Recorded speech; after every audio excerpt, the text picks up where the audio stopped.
কিন্তু আজকে সব কিছু ধূলিসাৎ কেন? শুধু একটা কারণেই, মুসলমান না বুঝছে না বুঝাইতে পারছে। এই কথাটা মনে গাঁথতে পারে নাই, এই কথাটা ভাবেই নাই যে জন্ম লগ্নে আল্লাহ কিন্তু আমাকে মেসেজ দিছেন, ও মুসলমান, তোমাকে শূন্যতার মাঝে অস্তিত্ব দিলাম, বলো দুনিয়ার কোন শক্তি আছে, কোন টেকনোলজি আছে তোমার এই শূন্যতাকে দূর করে দিবে। যদি আমি ব্যতীত কেউ করার ক্ষমতা না রাখে, তাইলে তুমি মনে প্রাণে এটাকে মাইনা নাও যে এই ছোট জীবনটায় যদি তুমি শূন্যতা দূর করতে চাও, যত ধরনের শূন্যতা আছে যদি তুমি দূর করতে চাও, যত ধরনের শূন্যতা আছে, যত ধরনের তুমি দূর করতে যদি চাও, তাহলে তুমি আমাকে সঙ্গে নাও। এইখানেরটাও দূর হবে, ওইখানেরটাও দূর হবে। এটাই আল্লাহর ঘোষণা, উতলুবনি তাজিদনি, আমাকে তালাশ করো, পাবেই পাবে।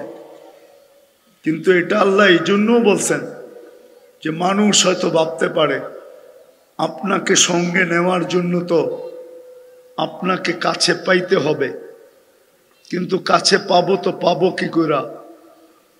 দুনিয়া তো বলে আপনি আকাশে আমি জমিনে, এত দূরত্বের মাঝে আপনাকে পাবো তো পাবো কি করে?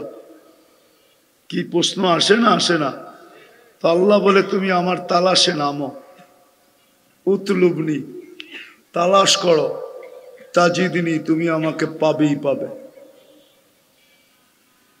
হ্যাঁ, তালাশ করার মাধ্যমও আল্লাহ দিয়া দিছেন, যে কোন মাধ্যমে সহজে পাবো। একটা তো হলো আপনাকে পাবো, কিন্তু এত বড় সিঁড়ি পাবো কোথায় যে আকাশে লাগাবো আর আরশ পর্যন্ত পৌঁছবো আর আপনাকে পাবো? তো আল্লাহ বলে ঠিক আছে, পাওয়ার মাধ্যমও আমি দিয়া দিতেছি। তো পাওয়ার মাধ্যম হিসাবে আল্লাহ আমাদেরকে মাধ্যম দিছেন যে তোমরা আমাকে পাইতে চাও, তো আমি মাধ্যম দিতেছি। মুহাম্মাদুর রাসূলুল্লাহ সাল্লাল্লাহু আলাইহি ওয়াসাল্লাম হলো মধ্যখানে মাধ্যম। কিন্তু এখন যদি আবার প্রশ্ন করেন যে উনি তো চিরঞ্জীব না, আর সত্যই আজকে কত হিজরি?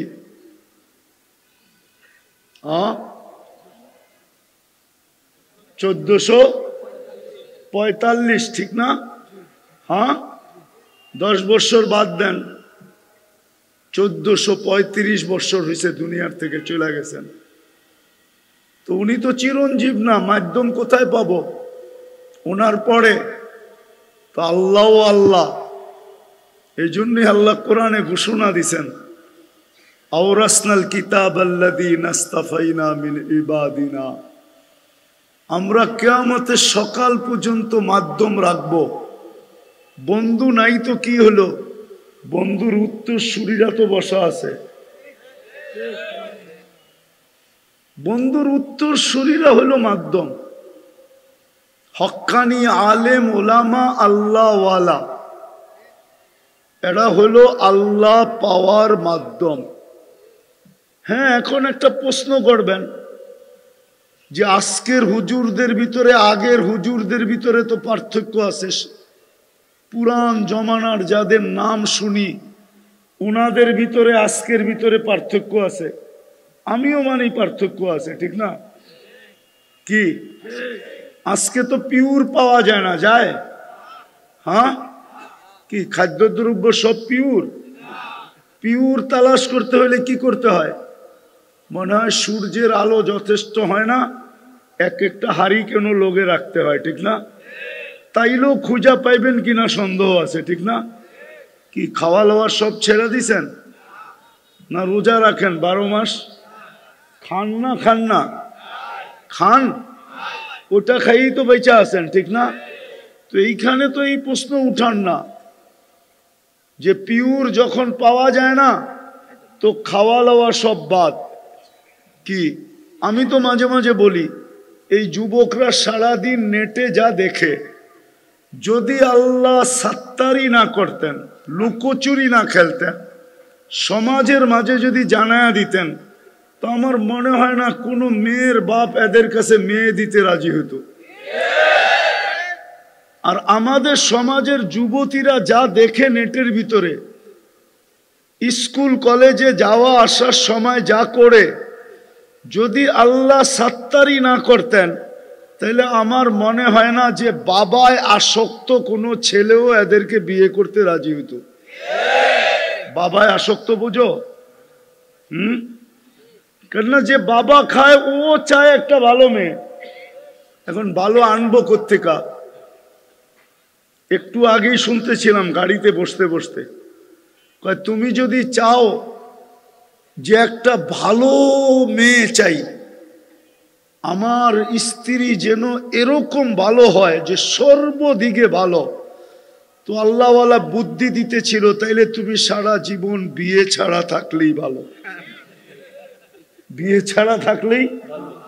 আর কোনো মেয়ে যদি চায় যে আমার স্বামী এরকম দুধের দোয়া হোক যে একটা কালো চুলের দাগও এর ভিতরে না থাকুক, তো উনি পরামর্শ দিতেছিলেন, তাইলে তোমার উচিত সারা জীবন বিয়ে না বসলেই ভালো হয়। বুঝাইতে পারি নাই। তো আল্লাহ পাওয়ার মাধ্যম হইলেন মুহাম্মাদুর। কিন্তু প্রশ্ন চলে আসলো, উনি তো চিরঞ্জীব না। তো দ্বিতীয় আল্লাহ পাওয়ার মাধ্যম হইল ওয়ারাসাতুল আম্বিয়া, হক্কানি ওলামায়ে কেরাম। কিন্তু যদি প্রশ্ন উঠান যে আগের হুজুর এখন হুজুর বহুত পার্থক্য, এই জন্যই বললাম পিউর তো পাওয়া যায় না, তারপরও তো খায়া বাঁচতে হয়, ঠিক না? সত্য তো? হ্যাঁ। তো এখন যেগুলা আছে এগুলার পিছনেই আপনি চলতে থাকেন। কিয়ামতের দিন বলারও একটা সুযোগ হবে যে আল্লাহ আমাদের সময় ওনারাই ছিল, আর কেউ ছিল না, বিদায় ওনাদের পিছেই চলছি। কবর থেকে উঠায়া কোত্থেকে আনবো?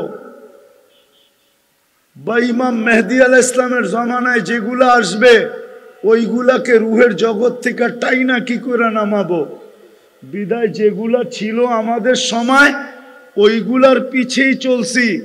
আর রব্বে কাবার কসম, ডুবন্ত সূর্যের সময় বলতেছি, আপনি যদি এদের পিছনেই চলেন তাহলে ইনশাআল্লাহ আল্লাহকে পেয়ে যাবেন। এদের পিছেই চলার আপনার হুকুম, এটা দেখার হুকুম না আপনার, এটা দেখার হুকুম না যেটা আজকে আমাদের জাতি আমাদের উপরে আঙ্গুল উঠায়া প্রশ্ন করে। এটা এর দায়িত্ব ছিল না, এর দায়িত্ব ছিল এর পিছনে চলতে থাকো, এর পিছনে চলতে থাকো। এই জন্য কথা কিন্তু শেষ, সীমান্তে চলে আসছি। আজান হয়ে যাবে, আজানের পরে কথা হবে। সমস্ত ওলামায়ে কেরাম মাগরিবের পর থেকে আসা শুরু করবে। আমি তো অবেলায় চলে আসলাম। মোট কথা এটা, আমি যদি চাই যে আমার জীবনে শূন্যতা না থাক, এখানেও না ওখানেও না, তাইলে রব্বে কাবার কসম আল্লাহকে সঙ্গে নেওয়া ব্যতীত আমার জীবনের শূন্যতা কোনোদিন দূর হবে না, না, না, না, না। যেমন জন্মলগ্নে যেই শূন্যতা নিয়ে আমি অস্তিত্ব নিছি, আল্লাহ ব্যতীত যেরকম এটা দূর করার দুনিয়ার কোনো সিস্টেম নাই, তদ্রূপ আজকেও আল্লাহ পাওয়া ব্যতীত এই দুনিয়ার শূন্যতা, ওই দুনিয়ার শূন্যতা দূর করার কোনো রাস্তা নেই। আর আল্লাহকে পাওয়ার জন্য মুহাম্মাদুর রাসূলুল্লাহ সাল্লাল্লাহু আলাইহি ওয়াসাল্লাম হলেন মাধ্যম। আর ওনার দুনিয়ার থেকে চলে যাওয়ার পরে হক্কানি আলেম ওলামা আল্লাহওয়ালা হলেন মাধ্যম।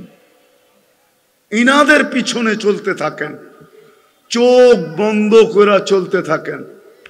বাকি যদি কেউ আপনাকে ভুল পথে পরিচালিত করলো তার জবাব সে দিবে, কিন্তু আপনাকে ভুক্তভোগী হইতে হবে না, আপনি গন্তব্যে পৌঁছা যাবেন ইনশাআল্লাহ। এই জন্য সবার কাছে দরখাস্ত, আসেন হক্কানি আলেম ওলামা আল্লাহওয়ালাদের সাথে চলি। চলবেন? পাক্কা? বিলকুল।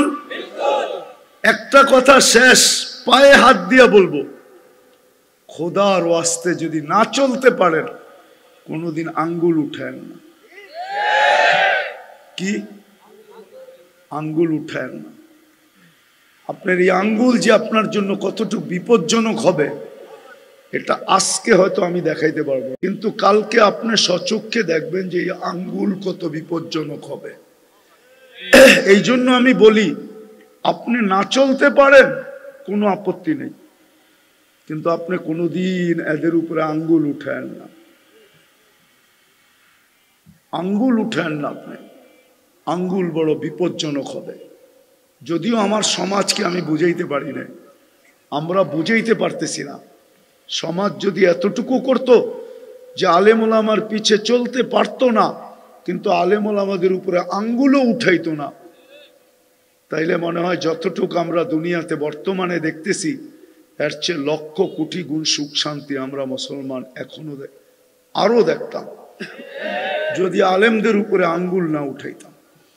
এই জন্য ইনশাআল্লাহ বাঁচবো তো, না চলতে পারলেও আঙ্গুল উঠাবো। পাক্কা? বিলকুল, মনের থিকা। আর সর্বশেষ যুবকদেরকে বলবো পায়ে হাত রেখা নেটে দেখা আর চুল কাটো না। কাটবা? হ্যাঁ, সাহস আছে অঙ্গীকার করার? এত বড় বুক আছে তোমাদের, কলিজা আছে তোমাদের? দেখি কে কে অঙ্গীকার করতে পারো যে নেটে দেখা চুল কাটবো না।